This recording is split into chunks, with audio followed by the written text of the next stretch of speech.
कुछ पार्टियां इसको सियासी रंग देकर सियासत भी खेली जा रही है इस मूवी को लेकर। इसमें कितनी सच्चाई है और कितना इसको पर्दे पे उभारा गया है तो तभी आकलन कर सकता हूँ। अभी मैं इसके बारे में कुछ नहीं कह सकता, लेकिन एक चीज़ तो सही है, सभी मानते हैं और हमारी लीडरशिप भी मानती है कि भी ये जो हमारे भाई थे, जो हमारी कम्युनिटी थी, एक कश्मीरी पंडित कम्युनिटी, उस टाइम उनके ऊपर काफ़ी जुर्म हुए या कहीं कि इनको जानी मानी काफ़ी नुकसान पहुँचाया गया। उसके बाद यकदम जो दिल्ली के अंदर जब सरकार चेंज हुई तब डॉक्टर साहब यहाँ पे चीफ मिनिस्टर थे, लेकिन दिल्ली में सरकार किसकी थी? दिल्ली में कोलिशन सरकार थी और ये कोलिशन सरकार कब से बननी शुरू हुई थी और एक टीम खड़ी की गई वहाँ पे और उसको सपोर्ट किसने की थी? इसी भारतीय जनता पार्टी की ने सपोर्ट की थी वीपी सिंह की सरकार को। और जब चीफ मिनिस्टर वहाँ का कहता है कि इस आदमी की एक छवि जो है वो छवि ठीक नहीं है एक समुदाय के अंदर, आप किसी को वहाँ गवर्नर बना के मत भेजिए, लेकिन आप जबरदस्ती उनको ठोस देते हो वहाँ पे उसके ऊपर। ये मैं नहीं खुद कह रहा, इंडिया टुडे में देख रहा था कि भी कैसे भाजपा के लोग अपनी जेबों से पैसे देके और टिकटें खरीद के लोगों कहते हैं जाइए ये मूवी देखिए। तो आप क्या कर रहे हो? ये नफरत की राजनीति नहीं पैदा कर रहे हो तो क्या कर रहे हो? कांग्रेस का एक बड़ा नाम योगेश साहनी जी हमारे साथ हैं और बातचीत करेंगे। बातचीत आगे भी इनसे करते हैं। ढेर सारे मुद्दे होते हैं, कभी बढ़ता पेट्रोल की कीमतें, कभी डीजल, कभी रसोई गैस। आज इन पर तो बात करेंगे। साथ में बात करेंगे 11 मार्च को रिलीज़ हुई फिल्म द कश्मीर टॉक को लेकर भी। योगेश साहनी जी, 11 मार्च को एक मूवी रिलीज़ होती है 1990, यानी 19 जनवरी 1990 में जो कुछ हुआ, जो आजकल की जनरेशन अपने बुज़ुर्गों से सुनते आ रही है कि वहाँ पर जेनोसाइड हुआ था, वहाँ पर इस तरह की स्थितियाँ पैदा हुई थी। कश्मीरी पंडितों को एक ज़्यादा संख्या पर जो है 4 से 4.5 लाख लोग जम्मू में आए थे, जम्मू वालों ने उनका स्वागत किया था। किस तरीके से आप इस मूवी को देखते हो, क्योंकि इस मूवी में कुछ पार्टियां इसको सियासी रंग देकर सियासत भी खेली जा रही है इस मूवी को लेकर? डॉक्टर साहब, बेसिकली मैंने ये पिक्चर मूवी देखी नहीं, क्योंकि मैं कई साल हो गए मुझे थिएटर गए हुए। तो अगर कभी ये बीच में कहीं किसी चैनल में आई तो तब देखेंगे, और सही माने में अगर देखा जाए तो इसको मैं अपनी आंखों से नहीं देखूंगा। इसमें कितनी सच्चाई है और कितना इसको पर्दे पे उभारा गया है मैं तभी आकलन कर सकता हूँ। अभी मैं इसके बारे में कुछ नहीं कह सकता, लेकिन एक चीज़ तो सही है, सभी मानते हैं और हमारी लीडरशिप भी मानती है कि भी ये जो हमारे भाई थे, जो हमारी कम्युनिटी थी, एक कश्मीरी पंडित कम्युनिटी, उस टाइम इनके ऊपर काफ़ी जुल्म हुए या कहीं कि इनको जानी मानी काफ़ी नुकसान पहुंचाया गया। शायद अनुपम खेर जी, मुझे लगता है कि जिन्होंने ये जो किरदार जो निभाते हैं और जिनकी वाइफ एक मेंबर पार्लियामेंट भी हैं चंडीगढ़ से, थोड़ी सी हिस्ट्री में इनके बारे में मैं भी जानता हूँ। द रीज़न क्या है कि भी मैंने कभी इनको कश्मीर वैली से नहीं देखा। अपने आप को कश्मीरी पंडित कहते हैं। इनके भाई आज भी शायद उनका कहीं भी हैं कि नहीं मैं कह नहीं सकता। एक बार मैं शिमला गया था तो इनके एल्डर ब्रदर एक हमें शिमला में मिले थे, उस टाइम पे मार रोड पे वो भी घूम रहे थे। उन्होंने कहा कई सालों पहले हम लोग यहाँ से शिफ्ट होके हिमाचल आ गए थे। लेकिन मैं अपनी बात कहता हूँ, मेरी जन्मभूमि जो है वो कश्मीर है। कश्मीर तो बहुत बड़ा है, लेकिन मेरा श्रीनगर सिटी जन्मभूमि है मेरी। मैं जिस मोहल्ले में पैदा हुआ हूँ उसको उस टाइम पे 1989-90 में एक गढ़ माना जाता था मिलिटेंसी का, जिसको सरायबाला कहते हैं। मगरमल बाग, जहाँ बहुत बड़े बड़े मिलिटेंट पैदा हुए, वहाँ मैं खेला कूदा और क्लास, मेरा स्कूल वहाँ पे था। जितनी नज़दीकी से मैं इस कम्युनिटी को जानता हूँ और जितने प्यार से हम लोग रहते थे सभी, कभी ऐसा माहौल ही नहीं था। अगर मैं बात करूँ 90 से पहले की, 89 से पहले की, क्योंकि मैंने अपनी आंखों से देखा। मेरे फादर साहब 88 में रिटायर होके कश्मीर से आए और मेरे नानके जो हैं, फादर के नानके, आज भी वहाँ उनकी प्रॉपर्टी है, जायदाद है। तो वहाँ से वो माइग्रेंट हुए 90 के टाइम पे। इसलिए जितने करीबी से मैं उनको जानता हूँ, इतना शायद अनुपम खेर जी, जिन्होंने ये पिक्चर बनाई है, वो भी नहीं जानते। आखिरकार ऐसे क्या हालात वजूजात थे उस समय कि आपने कहा कि 88-89 का दौर, जहाँ पर मैं वहाँ पर देखा हूँ, करीबी से उनको जानता हूँ, एक आपसी भाईचारा प्रेम भाव काफ़ी था। फिर अचानक से ऐसा क्या हो गया कि 19 जनवरी 1990 से पहले वहाँ पर जो सरकार में बैठे लोग थे वो हाथ खड़े कर लेते, कुछ चले जाते हैं बाहर, अब हमारे से संभाला नहीं जाता। हो सकता है कुछ लोगों का ये भी मानना है कि अगर कश्मीर फाइल्स मूवी में सेंसर बोर्ड की कैंची ना लगी होती तो कुछ और चीज़ें सामने आती, लोगों तक पहुँचती। जिनके आंखों बीती, आंखों सामने ये चीज़ें हुई हैं, वो भली भांति जानते हैं। इसके अलावा उस समय 1990 में ही आर्टिकल 370 को तोड़ने की मांग की गई। जब 5 अगस्त 2019 में आर्टिकल 370 को तोड़ा गया, उसके बाद एक कश्मीरी पंडित समुदाय के लोगों में खासी खुशी भी देखने को मिली। लेकिन आखिरकार इन 6 महीनों सालों में क्या हो गया कि वहाँ पर ये हालात पैदा हो गए कि उनको वो कश्मीर छोड़कर, अपना घर छोड़कर जाना पड़ा? ठाकुर साहब, मैंने कहा ना, जब तक मैं अपनी आंखों से इस मूवी को नहीं देखूंगा तब तक मैं कोई आकलन नहीं कर सकता। द रीज़न क्या है? उसमें रीज़न है कि मुझे ये देखना है कि जिन लोगों ने ये किरदार उसमें निभाए हैं, उनकी उस टाइम में एज क्या थी, आज उनकी एज क्या है, और फिर क्या ये जो वो लोग हैं जो जिनके ऊपर आप बीती हुई, या ये एक मनगढ़ंत कहानी बनाएगी। मैंने कराटे की बात करें, उसने तो खुद मांगा। आप जानते हैं कि पिटा कराटे कहाँ से था? मैं पहले जिक्र किया ना मैंने आपसे कि मैं मगरमल से बिलोंग करता हूँ जी। मैं वही बताऊँ कि मेरा जो एरिया जो रहा, जहाँ हम लोग खेले कूदे, और जो जहाँ हमने ना जो मकान था हमारा वो मगरमल बाग में था। मैं ये कहता हूँ कि मैं नहीं मानता कि उनके ऊपर जुल्म हुए उनके ऊपर, लेकिन कम से कम सच्चाई को जानने के लिए एक पहलू दिखाया गया। दूसरा पहलू में क्या हुआ था ये भी दिखाना चाहिए। जैसे मैंने अभी कुछ हमारे नेताओं के मैंने इंटरव्यू सुने, इसमें ऑनरेबल मेरे लीडर गुलाम नबी आज़ाद साहब को मैंने सुना, और कल मैंने शायद इंडिया टुडे के मैंने डॉक्टर साहब का भी मैंने इंटरव्यू सुना। बड़ा गौर से मैं सुन रहा था, और उन जो सही एक डिमांड जो की है कि भी नहीं, एक कमीशन बैठना चाहिए, पता चलना चाहिए लोगों को कि इसकी वजूहात क्या थी, पीछे क्या हुआ। और उसके बाद यकदम जो दिल्ली के अंदर जब सरकार चेंज हुई, तब डॉक्टर साहब यहाँ पे चीफ मिनिस्टर थे, लेकिन दिल्ली में सरकार किसकी थी? दिल्ली में कोलिशन सरकार थी। और ये कोलिशन सरकार कब से बननी शुरू हुई थी? जब से एक स्कैंडल कोई निकला था जो बाद में प्रूव भी नहीं हो सका, और एक टीम खड़ी की गई वहाँ पे, और उसको सपोर्ट किसने की थी?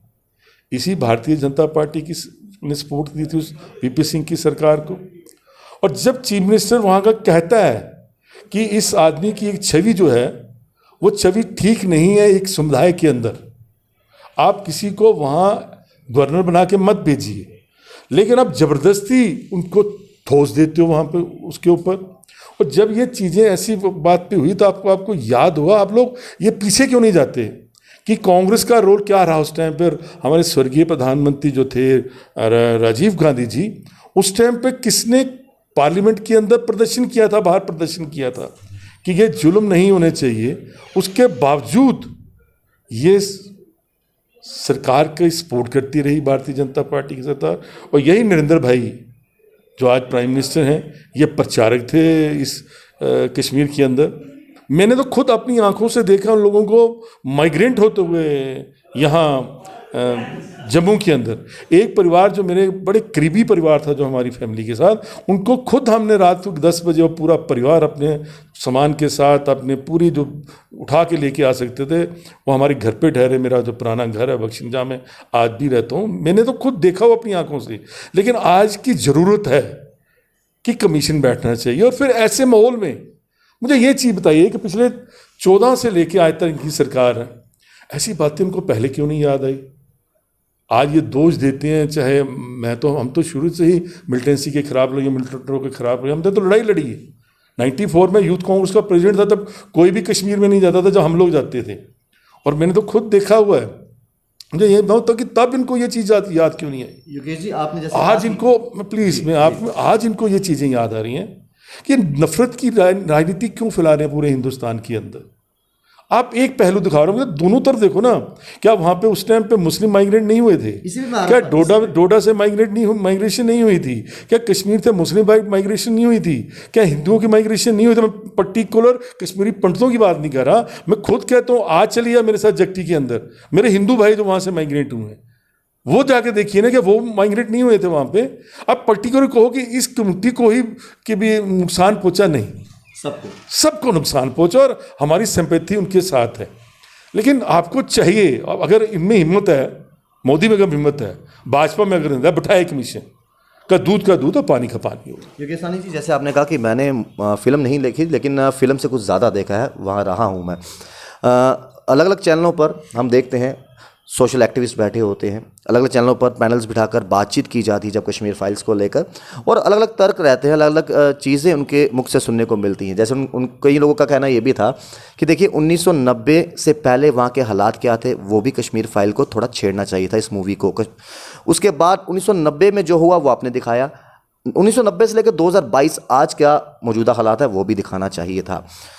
तो कहीं ना कहीं जब ये लोगों के बीच में चर्चाएँ चलती हैं, बातचीत चलती हैं, तो आपको लगता है कि उस चीज़ को लेकर भी अब आने वाले समय में कुछ और ऐसी मूवीज़ भी बनने जा रही हैं या बननी चाहिए जो लोगों तक पहुंचने चाहिए? क्योंकि आपने कहा कि हर समुदाय के लोगों को वहाँ पर नुकसान हुआ, कि एक पर्टिकुलर कश्मीरी पंडितों का नहीं हुआ, उसमें बड़े सिख भाई भी थे, हिंदू भाई भी थे, मुस्लिम भाई भी थे, बड़े लोगों को हुआ। आपने कहा कि इस पर एक कमीशन बैठनी चाहिए और दूध का दूध पानी का पानी होना चाहिए। लेकिन इस मूवी को लेकर यकायक पॉलिटिक्स, जो पॉलिटिकल पार्टीज़ हैं, इनके अलग अलग बयानबाजी देखने को मिलती है। उमर अब्दुल्ला जी कुछ और कहते हैं, महबूबा मुफ्ती जी कहती हैं देखिए ये फिल्म मत दिखाइए, ये आपसी भाईचारा ख़राब कर रही है। आपको लगता है ये फिल्म वाकई ही आपसी भाईचारा ख़राब कर रही है? नहीं, मैंने एक चीज़ आपको पहले बताई कि जो आपने बात करते हैं ना कि चैनल्स, पहले पॉइंट में आता हूँ कि चैनल्स पे बैठ के जो इस पर डिस्कशन जो कर रहे हैं, मैं आपके माध्यम से उनसे पूछना चाहता हूँ ये वाक़या कब का हुआ है? 1990 का। 32 साल हो गए, मेरी उम्र +58 है। आज जो चैनल पर बैठे उनकी एज क्या होगी? क्या उनको मालूम है उस टाइम पे वहाँ लोग कैसे रहते थे, कैसे हालात थे ग्राउंड पे? मैं तो चैलेंज करता हूँ जितने भी बड़े बड़े तीरंदाज बैठे हैं चैनल के अंदर, चाहे वो जितना भी नेशनल मीडिया है, क्या उन्हें कभी आंखों से देखा है तब उनकी एज क्या थी? 90 में कहता हूँ 1990 में उनकी एज क्या थी? वो कैसे आकलन कर रहे हैं कि ये हालत वहाँ पे हुई थी? उससे पहले कैसे हालात थे? हमने तो खुद अपनी आंख में, कह रहा हूँ कि मेरा जन्म वहाँ पे हुआ है, मेरी जन्मभूमि है कश्मीर।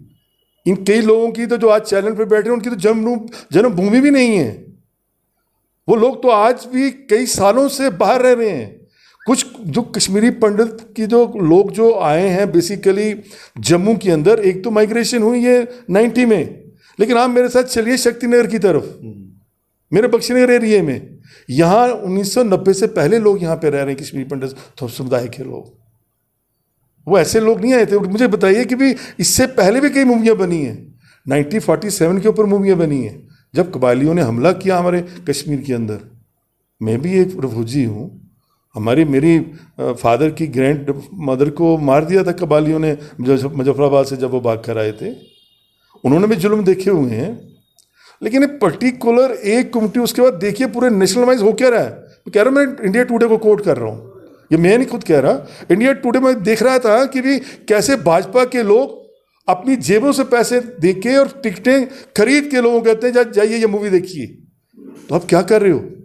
ये नफरत की राजनीति नहीं पैदा कर रही हो तो क्या कर रहे हो? ये ऐसी ओछी हरकतें बंद करनी चाहिए इन लोगों को। इससे समाज इकट्ठा नहीं होगा, बंटेगा। और आज की डेट में हमें इकट्ठा करने की ज़रूरत है। इस वोट की राजनीति से ऊपर उठकर हमें भाईचारे को एक मिसाल कायम करनी चाहिए। खुद मैं तो कहता हूँ कि ये बिल्कुल प्रोपेगेंडा है और ये पैसा कमाने की एक सोच सोची है उन लोगों ने। बताइए मुझे कौन सी स्टेट का, मैं बयान पढ़ रहा था इसका, देखा मैंने इंडिया टुडे टीवी में, हिमाचल का चीफ मिनिस्टर कि हम इसको फ्री कर देंगे, टैक्स फ्री कर देंगे। यूपी ने टैक्स फ्री कर दिया, जहाँ जहाँ इनकी स्टेट हैं उनको टैक्स फ्री करके। नहीं मुझे मालूम नहीं, क्योंकि करें ना, यहाँ पे करें ना, ये यहाँ करें जहाँ देख रहे हैं कि भी हिंदू डोमिनेटेड स्टेट्स हैं कि वहाँ हमारा चुनाव आ रहा है तो वहाँ टैक्स फ्री करके देखिए कि एक पर्टिकुलर कम्युनिटी, यार क्या कर रहे हो? एक इस देश के टुकड़े हुए 47 में महात्मा गांधी की शहादत हुई इस देश को ना बांटने के चक्कर में कि देश बंटना नहीं चाहिए, इकट्ठे होना चाहिए। आज दोबारा आप चाहते हो कि इस देश के टुकड़े हों, इन रियासतों के टुकड़े हों, जैसे हमारी स्टेट के टुकड़े कर दिए। अब नजर दिखाइए ना कि हम लोग इकट्ठे नहीं रहते थे, लद्दाखी भाई, कश्मीरी पंडित, मुस्लिम, सिख, ईसाई, हम सब लोग। आज एक लद्दाखी भाई कम्युनिटी को आपने हमसे अलग करके रख दिया, एक अलग स्टेट बना दी, इसको यूटी बना दिया। अब क्या चाहते हो आप लोग? तो यहाँ के जो कुछ कम्युनिटीज हैं उनको हम पंजाब के साथ जोड़ दें, जो आपका डिक्सन प्लान है। ये चाहती क्या है सरकार? इस नफरत के जो बीज ये बो रहे हैं ना, उससे बाहर निकले। कोई टूलिप गार्डनर बनाए यहाँ पे, जो हमारे साबका चीफ मिनिस्टर आज़ाद साहब ने वहाँ बनाया, उसका नाम लिखा हुआ है इंदिरा गांधी टूलिप गार्डन। मुझे उम्मीद नहीं कि जल्दी ये इतनी देर उस नाम को रहने देंगे। इनकी पॉलिसी है, इनका क्या रोल रहा है 47 से पहले। आज ये भगत सिंह को, राजगुरु को, सुखदेव को याद करते हैं। कभी इनसे पूछिए कि 47 से पहले कभी क्या इनका कोई leader, so called leader Hindu Mahasabha का, कभी उनको कोई मिलने गया? हमारे स्वर्गीय प्रधानमंत्री जवाहरलाल नेहरू उनको मिलने गए थे। हमारे कांग्रेस के प्रेसिडेंट सुभाष चंद्र बोस, जो उनके लिए लड़ रहे थे, महात्मा गांधी ने चिट्ठी लिखी थी इनके लिए, सरदार पटेल ने लिखी थी। इनसे पूछिए जो सो कॉल्ड जो लीडर हैं, ये आने वाली जनरेशन में सिर्फ खाई पैदा कर रहे हैं और कुछ नहीं। लेकिन कांग्रेस अपने स्टैंड पे खड़ी है। हम कहते हैं, मैं भी कहता हूँ, आप उठाइए कमीशन और बुलाइए हम जैसे लोगों को जिनका जन्म हुआ है। आज अनुपम खेर की जरूरत नहीं है उस कमीशन के अंदर, आज योगेश साहनी की जरूरत है जो वहाँ रहता था। अब मैं कई साथी, कई नेताओं के नाम बता दूंगा वहाँ कश्मीरी पंडित समुदाय से जो बिलोंग करते हैं, जो हिंदी कम्युनिटी से बिलोंग करते हैं। आपको मालूम, पूछिए अनुपम खेर से, कितना पंजाबी परिवार जो सेटल था महाराजा बाजार में, उस महाराजा बाजार में जो व्यापारी वर्ग था कहाँ से बिलोंग करता था? क्या वो कश्मीरी कम्युनिटी से था या पंजाबी कम्युनिटी से था? मैंने आंखों से देखा, मैंने मसले हल करवाए हैं। मैं तो चैलेंज करता हूँ आपके चैनल के माध्यम से, आइए अनुपम को खेर के बोलिए, बैठिए मेरे साथ, मुझे बताए महाराजा बाजार में किनकी दुकानें होती थी, हरि सिंह हाई स्ट्रीट में किसकी दुकानें हुआ करती थी। मुझसे बेहतर कोई नहीं जानता इस कश्मीर वैली को, क्योंकि मैं बार बार यही कहता हूँ, मेरा प्ले फील्ड वही था। क्या नज़ारे थे जब हमारी शिवरात्रि आती थी, क्या नज़ारे थे जब हमारा ये राखी का त्यौहार आता था। मैंने खुद अपने हाथों से सेवा की है शंकराचार्य के गुंबद पे चढ़ के ऊपर लाइटें और फूल लगाने की। क्या नज़ारा था हमारा। आप हमारे हनुमान मंदिर चले जाइए मीरा कदल में, कौन कौन से मैं नाम गिनाऊं, इनको तो नाम भी नहीं मालूम होगा जहाँ आज की डेट में हमारे मंदिर हैं इस कश्मीर श्रीनगर शहर के अंदर।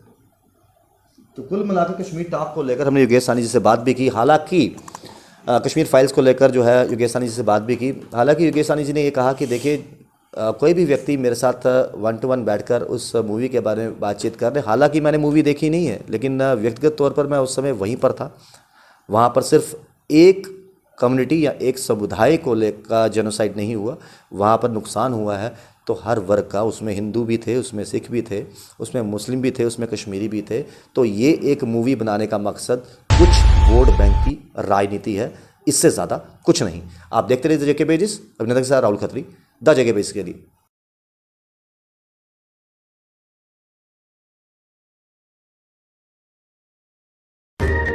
कभी बेड सोने के अलावा खेल का मैदान होता है, खाने की मेज पर खाने के अलावा अपनों का साथ होता है,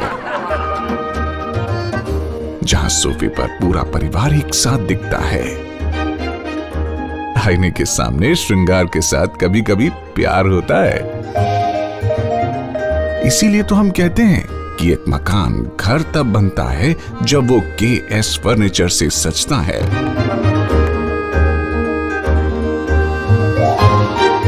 रिश्तों की मिठास का एहसास KS फर्नीचर के साथ।